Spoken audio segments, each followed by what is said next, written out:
kwentong ito ay hango sa totoong buhay. Ito ang kwento ng buhay ni Ana.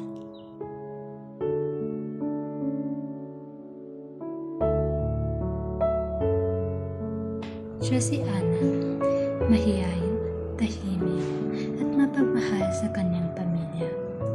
Siya ay 19 na taong gulang at kasalukuyang nakatira sa Tabiran, Kabuntalan, Maguindanao.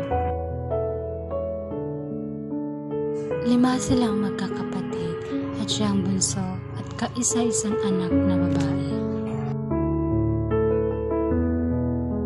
Ang kanyang ina ay isang OFW sa Dubai at ang kanyang ama ay pumanaw na noong nasa elementary pa lamang siya. Bata pa lang si Ana ay nahiwalay na siya sa kanyang mga magulang at doon siya nanirahan sa kanyang tita. Nang pumanaw ang kanyang ama, ay labis ang kanyang pagkalungkot at pagsisisi sa kadahilanang hindi man lang niya ito nakasama ng matagal. Isang honor student si Ana, ngunit simula nang pumanaw ang kanyang ama, ay tila nawalan na siya ng gana. Nagtapos siya ng elementarya sa Tabiran Elementary School at sa Mindanao State University, Maguindanao naman siya nag-high school.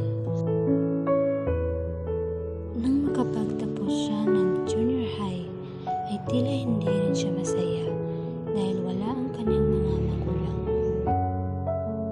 Ngunit sa kabila ng kanyang pighati ay laking pasasalamat pa rin niya at may tiyahin siya na nag-aalaga sa kanya simula pagkabata pa lang niya. Sa loob ng ilang taon na wala ang kanyang mga magulang, dinaramdaman rin niya na may inang nag-aalaga sa kanya.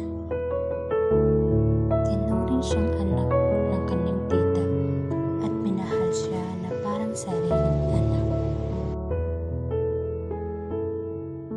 October 28, 2020. Naisipang umuwi ni Ana sa lugar kung saan siya nanggaling. Lahat ng kanyang mga kapatid at kamag-anak sa tatay ay nandoon.